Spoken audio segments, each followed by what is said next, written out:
자, 반갑습니다. 지금 사진에 보시는 저 인물을 누군지 아냐고 물어보면 뭐 나와 있으니까 흥선대원군이라고 하시겠죠.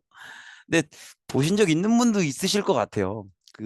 이분이 이제 들어보신 적 있을 거예요. 고종이라는 왕이 있죠, 조선에.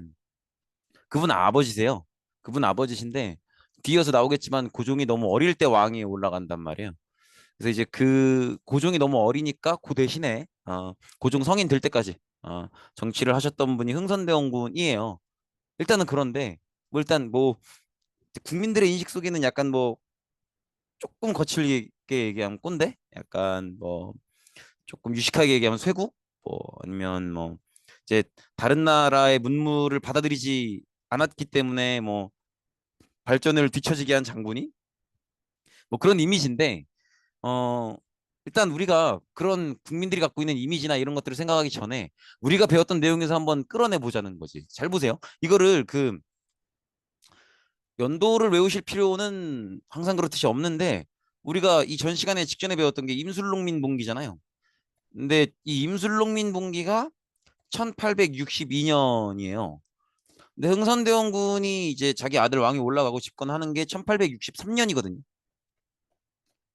그러니까 그런 느낌을 받으시면 좋을 것 같아요. 봐봐. 임술롱민동기의 가장 큰 특징은 전국성이었죠. 전국적이었잖아. 그렇다는 건 조선이라는 나라가 갖고 있는 문제에 대해서 전국의 농민들이 다 불만이 있었고 힘들었다는 거잖아요. 농민들이. 그죠?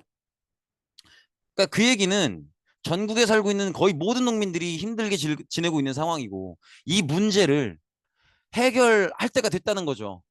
그러면 흥선대원군이 만약에 집권을 한 뒤에 정치에 진심인 사람이라면 흥선대원군이 정말 조선에 살고 있는 백성들이 조금이라도 더 나은 삶을 살기를 바라는 그런 거에 진심이었다면 흥선대원군의 정치적 목적은 임술농민 붕괴의 원인이 됐었던 농민들을 힘들게 했었던 그 문제를 해결하는 게 아마 이 사람의 목적일 거예요. 이해되시겠죠? 그러니까 이런 이미지로 봐주시면 될 것 같아요. 임술농민 붕괴가 전국적으로 벌어질 만큼 조선의 문제가 심각한데 따라서 조선은 이 문제를 해결해 줄 사람을 기다리고 있었다.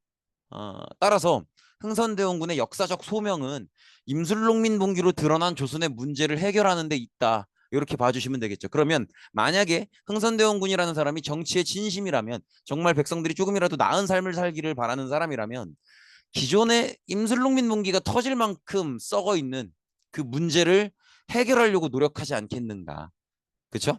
그렇게 생각해 보면은 우리가 딱히 안 배워도 흥선대원군의 정책적인 방향이 뭘지를 생각해 볼 수가 있어요. 기존에 있는 문제를 알면 그걸 해결하는 방향이 흥선대원군의 정치 방향이겠죠.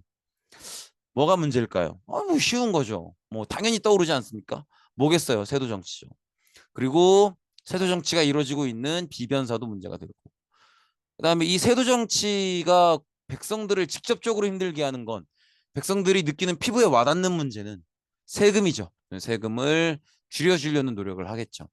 여기에 하나 더 있어요. 백성들이 지금 힘들고 두려워하는 이유는 국내 세도 정치가 무너져 있는 거, 세금을 많이 걷는 거 이런 것도 있지만 대외적으로 보면 이양선의 등장이죠. 그래서 이양선의 모습으로 나타나고 있는 해외 세력에 대해서 어떻게 대응할 것인가 이런 것들이 문제가 될 거라는 거죠. 그리고 이런 게 이제 아무래도 흥선대원군의 정책적인 방향이 될 거다라는 걸 볼 수가 있죠. 일단 당시의 배경을 보면 뭐 아시다시피 세도 정치로 인해서 정치가 많이 무너져 있는 상황이고 여기에 이제 이게 해결이 안 되고 있으니까 거기에 불만이 폭발하면서 이런 반란들이 터지고 있는 상황이죠. 홍경래의 난이나 뭐 임술롱민 분기. 지역 정도는 가져가 주시면 좋을 것 같아요. 홍경래는 평안도였고요. 지도로 보면 대충 그리면 뭐 이쯤인 느낌이었죠. 임술롱민 분기는 전국적이었고요. 이 정도 봐두시면 되겠습니다. 그리고 이제 대외의 문제인데 뭐 기억하시다시피 저 멀리서 이양선이 자꾸 나타나는 그런 모습이죠. 근데 이 와중에 하나의 소식이 들립니다. 어떤 소식이 들리냐면 이 소식이 들려요. 요거 작년에 배우셨던 기억 있을 거예요. 아편 전쟁에서 청나라가 영국한테 졌다. 아편 전쟁이 이제 그거죠. 뭐 이제 영국이 청나라랑 교류를 하는데 뭐 이제 그 광주라는 지역에서만 제한무역을 했었죠. 그래서 상인들도 공행 상인이라는 상인하고만 교류할 수 있고 그렇다 보니까 영국이 장사가 안 되죠. 이 장사가 안 되는 걸 좀 타개해 보기 위해서 아편이라는 마약을 팔기 시작해서 그것 때문에 벌어진 전쟁이 아편 전쟁이잖아요. 그건 이제 중국사 배울 때 공부하는 거고 지금 우리는 한국사를 배우는 중이니까 조선인들이 이 소식을 들었을 때 요게 조선인들에게 어떻게 느껴졌을지를 봐야 돼요. 자, 보세요. 청나라가 영국한테 전쟁에서 졌대요. 그렇게 소식이 전해졌겠죠. 그러면 봐봐 봅시다. 영국은 조선에게 어떤 나라겠어요? 영국은 조선한테 어떤 나라냐면 모르는 나라예요. 영국 잉글랜드 뭐요? 어? 어떤 나라냐고 모르는 나라라고. 이해되시겠죠? 브리튼 모르는 나라예요. 그 정도 생각은 했겠죠. 그 혹시 이 이양선대 타고 있는 개들인가? 그 정도 생각은 했을 거예요. 그런데 청이 졌대요. 청이 졌대. 청은 어떤 나라예요? 청은 일단 우리랑 안 좋은 기억이 있죠. 우리 병자호란 정묘호란 때 뒤지게 깨졌죠. 막 왕 막 가서 막 300우고도 막 3번 절하고 9번 머리 찍고 막 했죠. 그래 그것도 뭐 그렇다고 치자고 너무 오래된 일이니까 요때가 1800년대인데 우리 병자호란 할 때는 막 1600년대 이러니까는 뭐 그래요. 그렇다고 한 200년 지났으니까 그렇다고 치자고. 지금의 청나라는 어떤 나라예요? 지금 아시아 지도를 대충 그려보면 우리나라 있고 일본 있고 뭐 이게 청 아니에요? 그러니까 부정할 수 없는 건 좋든 싫든 우리 근처 동네에서 피지컬 최강자는 청이에요. 근데 청이 졌대요. 가만 생각해보면 영국은 모르는 나라라며. 그럼 어떻다는 거예요? 모르는 나라라는 건 일단은 멀리 있는 나라라는 거죠. 가까이 있으면 알았겠지. 멀리 있는 나라니까 모르는 거 아니에요. 그러면 그 멀리 있는 나라가 청나라로 군대를 보낼 때 영국의 전병력을 다 보냈을까? 그 멀리 있는데 아니겠죠. 적당히 보냈을 거 아니에요. 적당히 온 병력한테 청나라가 그것도 진 것도 젖잘싸가 아니고 졌지만 잘 싸운 그런 게 아니고 뭐래요? 그냥 발렸대죠. 그러면 이 소식을 들으면 우리 동네 최강자 형님이 처음 보는 영국한테 개 깨졌단 말이야. 그럼 우리가 느껴지는 느낌은 감정은 뭐겠어요? 공포죠, 공포. 그리고 이 소식도 들립니다. 미국 강요로 일본이 항구를 열었대요. 이 미국이 이때 일본으로 들어온 미국 책임자가 페리 제독이라는 장군이에요. 페리라는 이제 해군은 장군을 제독이라고 하거든요. 페리 제독이라는 사람인데 그 사람이 이제 어떤 식으로 했냐면 배를 끌고 일본 근처로 와요. 그래서 일본 근처에 배를 대고 일본 반대편으로 대포를 빵 쏴요. 왜 쏘는 거겠어? 겁주는 거죠, 겁주는 거. 그래서 원래는 일본도 해외에 배가 이렇게 보이면 원래는 상대 안 하는 분위기였어요. 네덜란드하고만 교역을 했었거든요. 나머지하고는 교역을 안 했다고. 근데 일본도 어느 시점부터 분위기를 확 바꿔요. 막 이제 해외 배가 오면 막 식수 먹을 물도 주고 마실 물도 주고 식량도 좀 줘가면서 그쪽에서 막 이렇게 무역이나 이런 걸 제안하면은 긍정적으로 검토하고 막 이런 식으로 바뀐단 말이에요. 그 분위기가 바뀌는 계기가 뭐였겠어요? 요거예요, 요거. 청나라 깨지는 거 보면서 야, 청나라도 깨지는데 우리가 어떻게 상대를 해? 그러면서 이 미국한테도 개항을 하게 된 거예요. 이해되시겠죠? 이런 상황에서 지금 집권을 하고 있는 흥선대원군은 뭔가 의사결정을 해야 돼요. 여기에 대해서 뭔가 결론을 내놔야 돼요. 이런 상황이라는 걸 봐두시고요. 흥선대원군이 집권을 합니다. 흥선대원군의 집권은 복잡하게 보실 거 하나도 없어요. 그냥 아들이 왕이 됐는데 아들이 너무 어리더라. 그래서 대신 집권한 거예요. 사실 그 아들이 고종이고요. 고종 전에 왕이 철종인데 철종도 사실은 이렇게 조선이 후사가 자꾸 불안불안해져요. 철종 앞선 왕이 헌종인데 헌종이 후사가 없다 보니까 철종도 되게 급하게 왕이 된 사람이에요. 근데 이제 철종도 후사가 없다 보니까 이렇게 된 거예요. 하여튼 여러분들이 기억하실 때는 그냥 아들이 고종인데 너무 어릴 때 왕위에 올라서 대신 잠깐 정치하는 거다. 그렇게 봐주시면 되겠습니다. 그럼 이제 지금부터 흥선대원군의 정치를 볼 텐데 우리가 예상했던 대로 일단은 정치적 목적은 뭐를 깨자? 세도 정치를 깨자는 거죠. 그래서 세도 정치를 깨기 위해서 세도 정치의 중심이 되고 있는 비변사를 손을 보는 거죠. 비변사의 기능을 줄이고 원래 최고 정책결정기구 역할을 했었던 의정부의 기능을 회복시키고요. 이러한 개혁 내용들을 완전히 못 받기 위해서 새로운 법전을 쓰죠. 법전 이름까지 외우실 필요는 없는데 뭐 대전회통, 육전조례 이런 법전들을 편찬하게 됩니다. 그리고 경제 파트인데 경제 파트의 목적은 뭐겠어요? 세금을 줄여주는 거죠. 그래서 이런 것들을 합니다. 호포제는 뭐냐면 간단해요.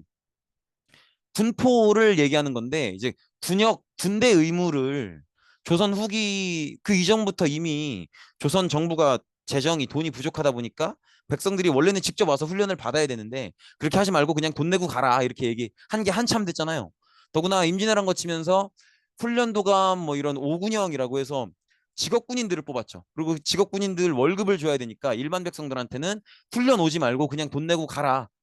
그 돈을 직업군인들한테 월급으로 줬죠. 근데 그때 돈을 준 게 아니고 군포라는 옷감을 내게 했단 말이에요. 근데 흥선대원군 전까지는 이 군포를 거둘 때 평민한테만 걷었어요. 근데 이제 흥선대원군은 세금을 낮춰주고 싶은 거잖아요. 그럼 가만 생각해 보면 예를 들어서 그냥 계산하기 쉽게 인구가 한 100만 명 돼요. 그런데 양반이 한 40만 명 되고 평민이 한 60만 명 됩니다. 근데 지금 조사를 해보니까 필요한 군포가 한 120만 포 돼요. 그럼 그전에는 평민한테만 걷었다고. 이해되시겠죠? 그러면 평민은 1인당 2만 포씩, 2포씩 내야겠죠. 그죠? 그런데 흥선대원군은 어떻게 하냐면 이 호포제라는 게 이 호자가 집 호자예요. 집 호자면 왜 우리 그 주소 쓸 때 몇 동 몇 호 이렇게 쓰잖아요. 그 호자예요. 그래서 호포제의 의미는 집집마다 군포를 걷겠다는 건데 중요한 건 집집마다 군포를 거둘 때 그 집집마다 그 집에 사는 게 양반인지 평민인지 구분을 안 하겠다는 거예요. 그러니까 그동안은 평민한테만 걷었다면 이제는 양반한테도 걷겠다는 게 이 제도의 진짜 의미지. 그러면 양반까지 들어오면은 전체 120만 포를 부담해야 되는 사람이 60만 명에서 40만 명 붙어서 100만 명으로 늘어나잖아요. 그러면 평민 한 명이 감당해야 되는 숫자는 줄겠지. 이걸 원하는 거죠. 이걸. 이해되시겠죠? 그다음에 사창제는 뭐냐면 이거 조금 복잡할 수 있는데 그거 기억하실지 모르겠어요. 그 왜 우리 옛날에 1학기 때그 어, 고구려 삼국시대 고구려에서 막 고국천왕 을파소 기억나실지 모르겠는데 진대법이라는 제도가 있었죠. 그게 뭐였냐면 농민들이 1년을 살면 경제적으로 가장 힘든 게 봄이란 말이에요. 가을에 수확해서 겨울에 팔고 먹고 나면 없으니까 그 봄이 제일 힘든데 정부가 그걸 아니까 정부가 봄에 쌀을 빌려주고 가을에 받죠. 그걸 춘대춘합 방식이라고 하고 그게 우리나라 역사의 모든 시대마다 그게 다 있었어요.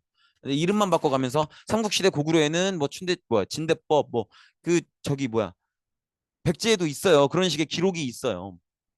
그리고 고려시대에는 뭐 흑창제도 뭐 이런 식으로 있는데 그게 조선에서는 환곡이라고 했어요. 환곡. 그 환곡은 기본적으로 춘대춘합이고 힘든 농민들을 돕기 위한 거야. 그렇기 때문에 처음에는 이자를 안 받았죠. 봄에 빌려주고 가을에 돌려받을 때 이자를 안 받았단 말이야.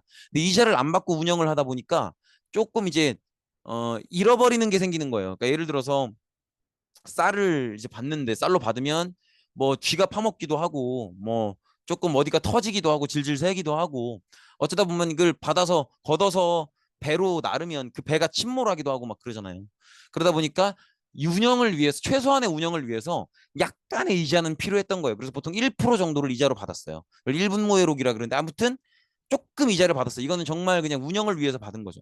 근데 시간이 흐르면서 점점점 운영을 하다 보니까 특히나 세도 정권 들어와서 급격하게 목적이 바뀌는 거예요. 처음엔 힘든 백성들 봄에 힘드니까 도와주는 게 목적이었는데 이제는 이자 받는 게 목적이 돼버리는 거지. 그래서 정말 거지같이 운영을 합니다. 그래서 정말 막 필요 없다는 사람한테도 억지로 빌려주기도 하고 빌려준 적이 없는데 막 장부에 그냥 쓰기도 하고 또 빌려줄 때 제대로 된 쌀을 빌려줘야 되는데 열어보면은 막 무슨 모래에 자갈에 막 이따위이기도 하고 엉망진창으로 운영을 해요. 그래서 이제 그 모습을 개선하기 위한 게 사창제예요. 그래서 흥선대원군의 방법은 뭐였냐면 이 환곡을 작은 마을 단위로 민간에서 운영하는 거예요. 그때 마을이라고 하면 지금 아파트 단지 마을 생각하시면 안 돼요. 지금 아파트 단지 마을은 막 수백 세대잖아요. 수백 가구잖아. 근데 그때 아파트 단지, 그때 마을은 아파트 단지 이런 게 아니고 당연히 마을이 이렇게 있으면 많아야 12가구에서 15가구 있어요. 그리고 이 사람들이 여기서 쭉 그냥 지내는 거란 말이야. 뭐 한 40년, 50년 친구고 막 이래요. 그러면 이 사람들은 각각 집의 사정들, 개인적인 사정들을 속속들이 다 할 거 아니에요. 오랫동안 봤으니까. 그러니까 이렇게 민간에서 운영을 하면은 실제로 이 도움이 필요한 사람이 누구인지, 필요 없는 사람은 누구인지, 도움이 필요하면 얼마나 필요한지를 자세히 알고 효율적으로 운영할 수 있겠죠. 그러면 그 전에 엉망진창으로 운영했던 그런 방식으로 운영되지 않을 거라고 기대를 하는 거죠. 어쨌든 호포제든 사창제든 흥선대원군의 큰 틀의 목적은 세금을 줄여주기 위한 거였다 정도를 기억해 주시면 되겠죠. 어, 그 다음에 경제 파트에서 하나 더 요거예요. 근데 서원을 대폭 정리했다는 건 아예 없애지는 못하고 당시에 서원이 수백 개였는데 그거를 47개 빼고 다 없앴다는 거예요. 그러니까 몇 개만 남겨놓고 다 없앴다는 거죠. 근데 특이하지 않습니까? 서원은 기억하시겠지만 교육기관이에요. 교육기관인데 교육기관을 정리하는 게 왜 경제 파트의 업적일지. 이게 왜 그러냐면 서원이 교육기관이지만 교육 말고 하는 게 하나 더 있어요. 제사를 지내요. 뭐 이제 그런 느낌으로 보시면 될 것 같아.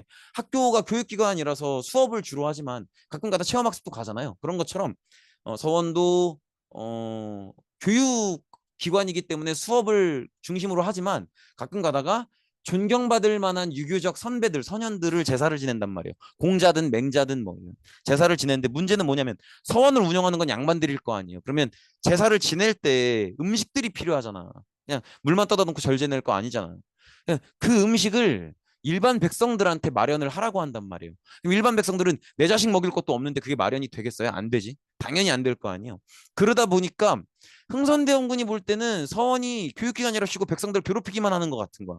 그래서 서원을 대규모로 없애려고 그래요. 근데 이걸 오해하시면 안 되는 게 흥선대원군이 유교를 싫어한다는 게 아니에요. 조선이 유교의 나라인데 조선의 왕족이 어떻게 유교를 싫어합니까? 유교를 싫어한다는 게 아니라 아무리 그게 유교여도 백성들이 더 중요하다는 거죠. 백성들 괴롭힐 것 같으면 이건 의미 없다는 거죠. 그래서 이렇게 하는데 이렇게까지만 보면은 흥선대원군이 백성들한테 인기가 많았을 것 같죠. 그런데 요거를 꺾이게 만드는 일이 있어요. 그러니까 흥선대원군도 백성을 위해서 진심이었지만 세도 정치도 없애고 막 세금도 낮춰주고 막 서원도 정리해주고 진심이었지만 사실은 어떻게 보면 백성보다 더 사랑하는 존재가 있었던 거지. 아들이죠, 뭐 아들. 뭐 사람이 저도 안 나와봐서 모르겠습니다만 일평생에서 가장 사랑할 수 있는 건 자식이라고 하지 않습니까? 그죠?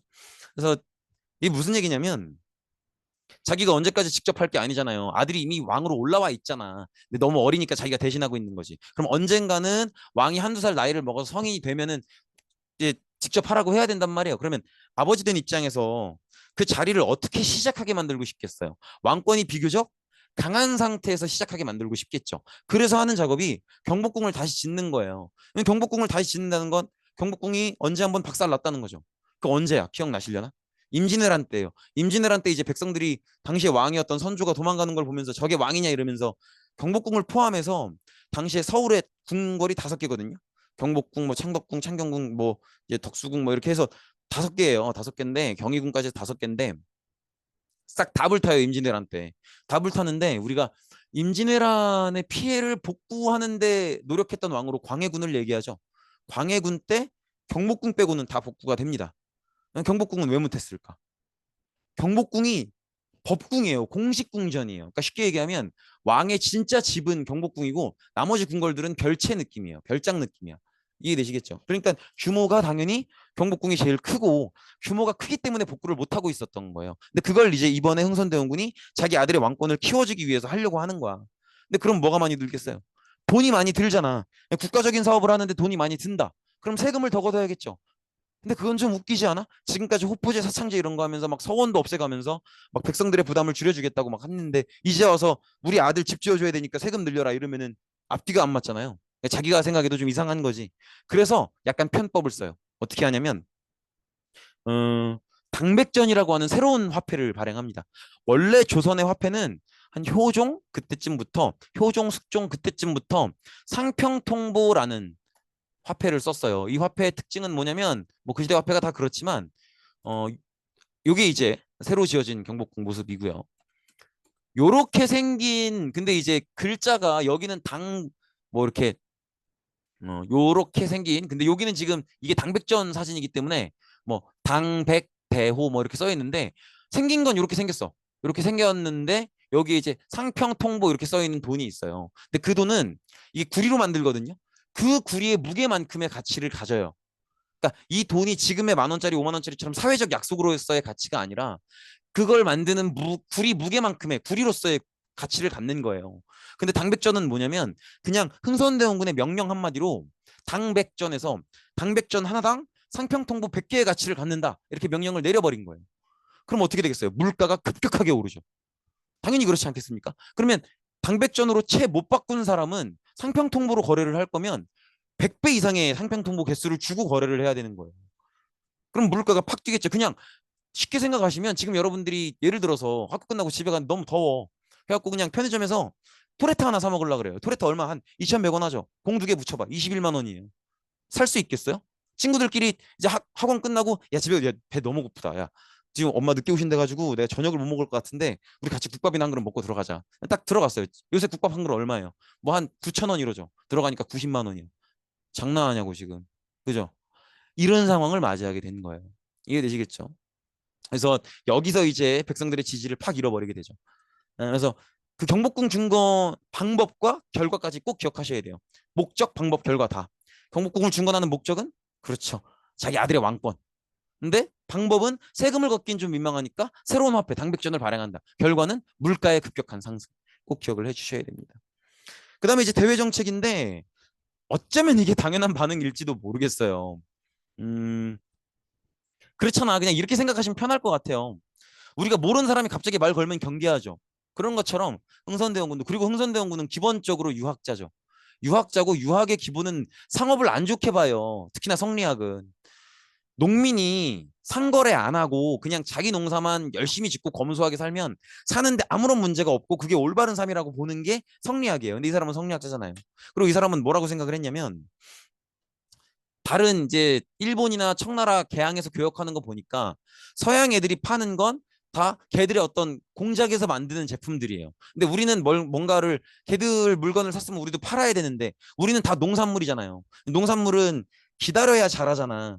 그러니까 생산에 한계가 있겠죠. 근데 걔들은 계속 생산을 하잖아요. 그럼 우리가 망할 수밖에 없겠지. 그러니까 이런저런 것들을 생각해서 쇄국 즉 어떤 통상도, 그리고 이제 기독교에 대한 불만도 있고요. 그래서 여러 가지 이유들로 인해서 흥선대원군의 결정은 어, 쇄국을 결정합니다. 어떠한 교류도 하지 않는다. 근데 그냥 이건 저 혼자 생각인데요. 그런 생각도 하지 않았을까 싶어요. 어, 흥선대원군의 생각을 제가 다 알 수는 없지만 일본이나 청나라에 비해서 조선은 영토의 넓이가 너무 그렇게 좁죠. 그러니까 잘 견디면 큰 욕심은 다른 나라가 안 내지 않을까 이런 생각도 하지 않았을까 싶기도 해요. 아무튼 간에 흥선대원군이 쇄국 정책으로 가니까 서양 애들은 빨리 우리나라랑 들어와서 교역을 하고 싶은데, 지금 서양 애들은 왜 자꾸 다가오고 막 이양선을 보내고 막 이러는 거냐면 식민지를 만들고 싶은 거예요. 지금 서양 애들은 요게 지금 1800년 되니까 19세기잖아요. 서양 애들은 18세기 때부터 산업혁명이 되어 있는 상태죠. 산업혁명 하면 공장 떠올리라 그랬죠. 공장에서 필요한 건 뭐예요? 공장은 원료를 가지고 와서 제품을 만들잖아요. 그러면 원료를 싸게 구하고 만든 제품을 빨리 팔아치웠으면 좋겠는 거야. 그걸 하기에 가장 좋은 게 식민지거든. 그래서 식민지를 많이 만들고 싶은 게 서양의 목적이죠. 근데 이 식민지를 만드는 것 자체가 장사를 하기 위해서 만드는 거기 때문에 서양 애들은 다른 나라로 가서 식민지로 만들 때 뭐라고 제안을 하면서 들어오냐면, 우리랑 교역하지 않을래? 무역하지 않을래? 이런 식으로 들어와요. 들어오는데 이제 흥선대원이 그걸 무조건 막으니까 갈등이 생기는 거죠. 그 첫 번째 갈등 사례가 요 프랑스와 있었던 병인 양요입니다. 근데 이제 그 과정이 어떻게 되냐면, 우리나라에 이제 당연히 우리나라는 천주교를 탄압하고 있잖아요. 정부는 천주교에 반대하고 탄압하는 입장이란 말이에요. 그래서 우리나라 안에서 기독교를 퍼뜨리고 다니면 불법이에요. 불법 당시에는. 근데 프랑스 선교사가 우리나라에 들어와서 기독교를 퍼뜨리고 다니는 거예요. 그러면 탄압을 할 수밖에 없죠. 그래서 처형이 됐어. 그래서 프랑스 선교사를 처형했는데, 흥선대원군이 처형했는데, 프랑스에서 이걸 가지고 왜 우리 국민을 처형하느냐 하면서 군대를 보내서 침략을 해오는 거예요. 근데 이걸 알아두셔야 되는 게, 이건 서양의 방식이에요. 서양은 기독교를 믿잖아요. 근데 서양이 다른 데로 기독교 퍼뜨리려고 선교사를 보내면 거기에는 거기 나름의 종교가 있고 문화가 있을 거 아니에요. 그러면 기독교 선교사들이 들어가서 기독교를 퍼뜨리려 그러면 당연히 스파크가 튀지. 당연히 싸움이 나고 시비가 붙죠. 그러면 그 나라에서 프랑스 선교사를 어떻게 한단 말이야. 잡아 가두든 뭐 처벌을 하든 죽이든 해요. 그럼 프랑스는 그걸 가지고 시비 걸고 들어오는 거예요. 그러니까 식민지 경험이 있거나 서양의 침략을 당해본 경험이 있는 나라들은 다 가지고 있는 경험이에요. 서양의 선교사가 넘어와서 우리의 기준의 문화가 있는데 갑자기 들어와서 뭐 막 기독교를 퍼뜨리면서 예수님만 믿어야 되고 다른 신은 믿으면 안 되고 지금 니네가 믿고 있는 종교는 잘못된 종교고 막 이런 식으로 얘기를 하니까 우리는 우리 나름대로 문화를 지키기 위해서 얘를 처벌을 하고 처형을 했는데, 그러니까 뭐 자기들 국민 처벌한다고 막 이렇게 막 군대 떼거지로 몰고 오고, 이 반복이란 말이에요. 그러니까 우리도 그걸 당한 거예요. 이제 어디로 쳐들어오냐면 강화도로 쳐들어옵니다. 근데 이게 우연의 일치라고 생각하시면 안 되는 게, 강화도는 우리 1학기 때 기억나시죠? 북방민족이 쳐들어오면은 가장 먼저 1번으로 피난처로 생각하는 게 강화도라고. 왜 그랬어요? 일단 크고, 그죠? 그 다음에 수도랑 가깝고. 여기도 마찬가지 이유예요. 빨리 수도의 사람들이랑 얘기를 해서 교류를 하고 개항을 항구를 열도록 만들어야 될 테니까 수도에 가장 가까이 있고 규모가 큰 섬을 고르는 거예요. 그게 강화도인 거야. 그래서 강화도를 차지한 다음에 수도에 압박을 넣어서 수도에 있는 정부와 얘기를 해서 빨리 교역을 시작해야겠다. 이게 이제 서양 애들의 목적인 거죠. 그래서 강화도를 침략해 오는데 요건 어떻게 막아냅니다. 그래서 뭐 정족산성에 혹은 뭐 문수산성에 양원수 부대, 한성군 부대가 막아내는데 뭐 어느 산성 무슨 어느 장군 부대 이런 것들을 기억하실 필요는 없고 아무튼 막아내는 게 성공했다. 근데 이걸 생각하실 때 물론 우리가 열심히 싸웠죠. 근데 우리가 세서 막아냈다는 식으로 생각하시면 안 돼요. 당시에 프랑스가 국내 사정이나 다른 지역의 사정이 급해서 한반도에 집중을 안 했던 거지. 물론 우리도 열심히 싸웠지만 우리가 되게 강력해서 막아낸 것처럼 오해하시면 안 된다. 아무튼 근데 이제 프랑스가 이제 강화도에서 물러갈 때 조금 치사한 짓거리를 해요. 그게 이제 뭐냐면 외교 장각을 약탈한 건데 규장각 기억나시죠? 규장각 그 정조의 어, 학문연구기관이잖아요. 원래는 서울에 있죠. 지금은 서울대가 관리해요. 근데 규장각이 학문연구기관이다 보니까 자료들이 많겠죠. 이런저런 자료들이 많은데 자료들이 너무 많다 보니까 그러니까 쉽게 얘기하면 규장각 강화도 캠퍼스가 외규장각이에요. 근데 그걸 털어간 거죠. 그래서 되게 많은 중요한 유물들이 많이 이제 이때 프랑스로 가는데 나중에 일부 돌려받는 것도 있어요. 그 중에 하나가 이거 뭐 영어 교과서에 나온다던데 의궤죠. 이게 이제 고려에 있는 외교장각이고요. 요게 이제 요때 프랑스군한테 털렸다가 나중에 우리 김영삼 정권 때 이제 영구임대 형식으로 그러니까 빌려오는데 기한이 없는 그런 형식으로 빌려왔던 의궤예요. 의궤. 요거 미궤가 아니고 이거 오타 고친다는 게 의궤입니다. 의궤. 어디 갔어? 위궤가 아니고 의궤예요. 이게 뭐냐면 이 책의 내용은 그림 그려져 있죠. 국가적인 큰 행사가 있잖아요. 그러면 그 행사를 구체적으로 어떻게 진행했는지 생각보다 기록이 되게 자세해요. 이게 그냥 대충 그러는 게 아니고 저 인원수가 딱딱딱 맞아요. 그래서 누가 어떤 식으로 진행을 하고 어떤 절차고 그거를 글과 함께 그림으로 다 그리고 비용이 얼마가 들어갔는데 뭐에 얼마가 들어가고 인건비 얼마 들어가고 누구 얼마 주고 며칠을 일을 시켰고 몇 시간을 일을 시켰고 몇 시에 출근 몇 시에 퇴근했고 다 써 있어요. 네, 그런 부분들. 그래서 지금 우리 입장에서는 연구에 있어서 굉장히 중요한 자료가 되죠. 그리고 그 국가 행사에 대해서 저런 식으로 꼼꼼하게 체계적으로 기록해 놓은 나라가 잘 없어요. 그래서 다른 나라 역사가들이 우리나라 역사, 특히나 조선의 역사를 별명처럼 부를 때 뭐 기록의 나라다 이런 얘기 하거든요. 그래서 그건 대표적인 사례죠. 아무튼 그렇고요. 그다음에 오페르트 소굴 사건은 이게 진짜 별거 아닌 사건이 아니지. 근데 그러니까 이해하기에는 쉬운 여기서 말하는 별거 아니다라는 건 중요하지 않다는 게 아니고 이해하기에 쉬운 사건인데 오페르트라는 인물이 기본적으로 독일 상인이에요. 근데 이 사람이 조선인들이랑 거래를 하고 싶어서 이 조선에 며칠 있어 보니까 중요한 걸 발견한 거죠. 조선인들은 하여튼 유교의 나라잖아요. 부모님께 극진해요. 그리고 부모님 돌아가시고 나면 부모님 묘소에 또 극진해요. 그러다 보니까 이 사람 생각에는 이 조선인들의 부모님의 어떤 부장품이라 그러죠. 유품 이런 거를 내가 가지고 있으면 그거를 돌려받고 싶어서라도 거래를 하지 않을까 이런 말도 안 되는 생각을 한 거죠. 그래서 무덤을 도굴 하는데 누구 무덤을 도굴 하냐면 기왕이면 중요한 사람 거. 그래서 흥선대원군 아버지, 고종의 할아버지죠. 남현군의 묘를 도굴 합니다. 근데 이게 이 사람이 생각 못한 게 있었을 거야. 묘가 보면 이렇게 땅이 이렇게 있으면 이렇게 생겼죠. 그게 막 풀이 막 나 있잖아. 그 흙이라는 거잖아. 겉에서 볼 때는 흙덩어리네. 저거 그냥 파면 되겠네. 그렇게 생각하겠죠. 일반인 무덤은 그게 맞아요. 일반인 무덤은 그게 맞는데 조선 왕실의 무덤은 그렇지 않아요. 관이 이렇게 들어가 있으면 여기를 석회로 땜빵을 한단 말이에요.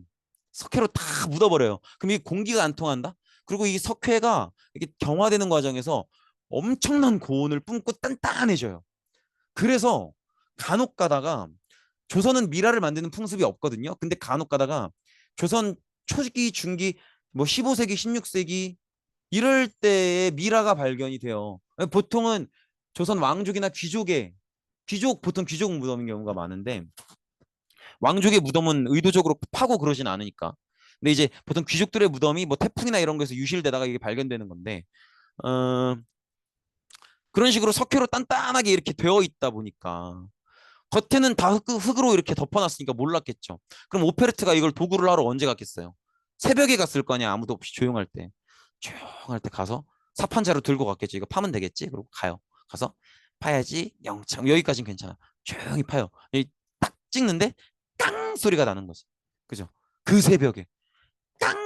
깡깡 이러다가 잡혀요. 이러다가. 근데 이거를 흥선대원군이 정치적으로 이용하는 거죠. 흥선대원군은 서양 애들과 교류하면 안 된다를 주장하고 있었죠. 거기에 설득력을 더해주는 거예요. 남의 아버지 묘를 도굴 한다는 게 미친 짓거리 하는 거지. 이게 지금도 미친 짓거리죠.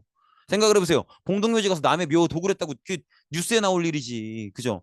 지금도 미친 짓거리인데 이때 생각을 해보세요. 그럼 흥선대원군이 이걸 뭐라고 얘기했겠나? 흥선대원군이 지금까지 주장하는 건 서양 애들과 교류하면 안 된다였죠. 거기에 설득력을 더해주는 거예요. 봐라, 이게 사람 새끼냐. 남의 아버지 묘를 도굴해서 그걸로 장사를 한다는 게 미친 새끼지 그게. 그죠? 그래서 쇄국 정책은 더 강력하게 추진되어야 한다. 서양 애들은 상종할 애들이 아니다라는 걸 더 세게 얘기하게 만들어주는 근거가 된 거죠. 그 다음이 이제 신미양요인데 신미양요의 신미는 원래 신미년도에 벌어진 사건이다 이런 뜻이지만 이게 미국이랑 있었던 사건이거든요. 그래서 저 신미의 미자를 그냥 원래는 아니지만 미국의 미자로 기억해 주셔도 뭐 나쁠 건 없을 것 같아요. 아무튼 신미양요인데 요것도 이제 비슷해요. 요거는 근데 이제 선교사가 아니고 제너럴 셔먼호라 그래서 앞에 상선이라고 돼 있죠. 상선이면 선이니까 배겠죠. 배인데 상선은 상업을 위한 배예요. 근데 알아두셔야 될 건 상선을 위한 배라고 해도 기본적인 무장은 다 돼 있어요. 이 시기에는. 아무튼 제너럴 셔먼호라는 배가 대동강이면 평양이죠. 평양 대동강을 거슬러 올라와서 통상을 요구한다는 건 거래를 요구하는 거예요. 우리랑 장사해달라, 뭐 우리 물건 사달라, 우리랑 거래하자 이런 거예요. 근데 평양 백성들이 이걸 응하지 않겠죠. 아, 우리는 안 된다. 흥선대원군이 안 된다고 하셨고 안 된다. 근데 그래도 원래는 거래는 못 하겠지만 그래도 빨리 돌아가라. 돌아갈 때까지는 물이랑 식량 이런 걸 대줘요. 물이랑 식량 이런 걸 대주면서 우리가 여기까지는 매너로 해줄 수 있는데 우리 거래할 생각 없으니까 빨리 가라. 이거 먹고 가라. 이렇게 얘기를 해요. 근데 여기서 이제 제너럴 셔먼호가 땡깡을 부리는 거죠. 막 대포 쏘고 막 총 쏘고 거래해줘 막 이렇게 된단 말이에요. 그러니까 이제 평양 주민들도 빡이 오를 대로 오른 거죠. 그래서 제너럴 셔먼호를 불태워버립니다. 싹 다 불태워버리는데 파이어 한 거죠. 파이어를 하니까 미국이 어떻게 우리 자국민을 이러면서 우리의 국민을 니들이 뭔데 이러면서 처음부터 공격하진 않고 몇 가지를 요구를 해요. 요 제너럴 셔먼호 불탄 거 손해배상하고 그리고 앞으로 우리와 거래 맺는 통상 조약을 체결하자. 흥선대원군이 이걸 응할 리가 없는 게 원래도 쇄국을 주장하던 사람이지만 병인양요에서 프랑스를 막아내는데 성공했죠. 그리고 오페르트 도굴 사건을 겪으면서 서양 애들 상종할 인간이 아니구만 이걸 깨달았잖아요. 그러니까 더 거절하지. 그래서 결국은 미국이 쳐들어오는데 요게 이제 한미 역사상 유일한 한국과 미국 사이의 군사 충돌이에요. 요게 어... 어디로 쳐들어왔겠어요? 당연히 강화도죠. 왜? 수도랑 가까우니까 빨리 정부 압박 넣으려고. 근데 이걸 또 어떻게 어재현이라는 장군이 막아내요. 근데 이거 진전투예요. 패배한 전투예요. 요때 요 지금 보이시죠? 요게 이깃발인데 요거를 지금 미군 병사예요. 뺏긴 거예요. 그러니까 장군을 상징하는 깃발을 뺏긴 거야. 그러니까 이게 이렇게 생각하시면 돼요. 장기나 체스로 치면 왕이 털린 거다. 그렇게 생각하시면 돼요. 진 거야. 근데 졌는데 요 전투가 끝나고 나서 미국 함대가 그냥 물러가요. 더 진격하지 않고. 그러니까 이제 우리 교과서에는 졌다고 쓰진 않죠. 끝까지 저항했다 뭐 이런 식으로 분투하였다. 그렇게 쓰는데 진 건 진 거예요. 진 건 진 건데 그럼 왜 물러갔느냐? 당시의 장군의 기록에는 그렇게 돼 있어요. 그 미국 측 장수의 기록에 보면은 원래는 그렇잖아. 쟤들은 총 들고 싸우잖아요. 그럼 대포, 총 이런 게 배에 막 이렇게 있다고. 그러면 다다다다다닥 쏜단 말이에요. 우리나라는 무기가 뭐예요? 지금 무기하면 칼, 창 이런 거 생각하시죠? 그런 같은 애들도 몇 있겠죠. 근데 지금 세도 정치예요. 그런 거 살 돈이 있을 것 같아요. 그냥 일반 백성들 병사라고 잡아다가 집에서 낫들고 오게 시킨단 말이에요. 그러면 무슨 군복도 없어. 그지 같은 거 입고 낫들고 막 덤벼드는 거야. 그러면 어떻게든 달려오다가 여기서 총 맞고 다 죽어요. 대포 맞고 총 맞고 다 죽는단 말이에요. 그러면 앞에 일렬이 그렇게 나가 다 죽는 거 보면 뒷사람은 도망가야 될 거 아니에요. 미국인들 생각에는 싸워 보지도 못하고 총 맞고 다 죽는데 도망가야지. 그런데 상관없이 그냥 오더라는 거예요. 계속. 막 무슨 좀비 때처럼 계속 오는 거예요. 그러니까 그래서 기록에 뭐라고 돼 있냐면은 우리가 이겼지만 이런 승리는 하고 싶지도 않고 승리의 어떤 이유도 모르겠다. 어. 이런 승리를 하기 위해서 더 진격해야 될 이유도 모르겠고 나는 이겼지만 이런 전투는 하고 싶지가 않다. 그러니까 본인들이 학살자처럼 느껴지는 거예요. 그래서 이런 근데 이제 이거를 우리가 장렬하게 싸워서 우리가 막 치열한 희생을 그런 면도 있겠죠. 있겠지만 가만 생각해 보시면 항상 역사는 지리랑 생각하면 같이 좋은데 미국이 우리랑 어때요? 지리적으로 더럽게 멀죠. 태평양을 건너와야 돼요. 미국이 배 끌고 태평양 건너 지금은 이제 뭐 핵항모나 이런 게 있으니까 한 방에 올 수 있는데 그때는 하와이나 이런 데를 거쳐와야 돼요. 하와이랑 이런 데를 거쳐와야 되기 때문에 그냥 오는 것만도 쉽게 오는 게 아니란 말이야. 그래서 그 태평양을 죽을 똥을 싸고 건너와서 쉽게 점령할 줄 알았는데 뭐 점령을 못하는 건 아니지만 저렇게 벌떼같이 달려들면은 야 이게 섬 하나를 점령해도 저 모양인데 이거 본토 들어가면 어떻게 될까? 안 하는 게 낫겠다. 그런 생각을 하지 않았을까? 아무튼 어쨌든 이제 미국도 물러가게 됩니다. 근데 이거를 그 흥선대원군 입장에서 생각해 보면은 병인양요의 프랑스 물리치는데 성공했죠. 그다음에 미국도 진 거지만 이제 흥선대원군 생각에는 진 걸로 안 보인단 말이에요. 어쨌든 물러갔으니까 막아내는 게 목적인데 물러갔으니까 그럼 성공이지 뭐. 그러니까 병인양요의 프랑스 막아냈네. 신미양요의 미국 막아냈네. 오페레트 도굴 사건 이 새끼들 싸가지 없네. 그러면은 그럼 내가 맞구나. 역시 내가 정답이지. 그래서 자기의 어떤 자신감까지 생기면서 전국에 이걸 심게 해요.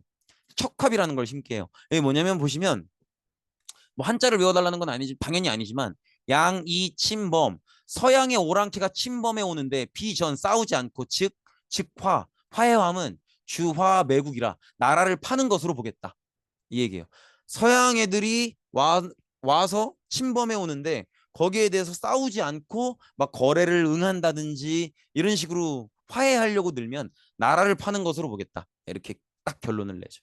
여기까지가 흥선대원군의 정책이었습니다. 이걸 척화비라고 하고요. 고생 많으셨습니다. 오늘은 여기까지입니다.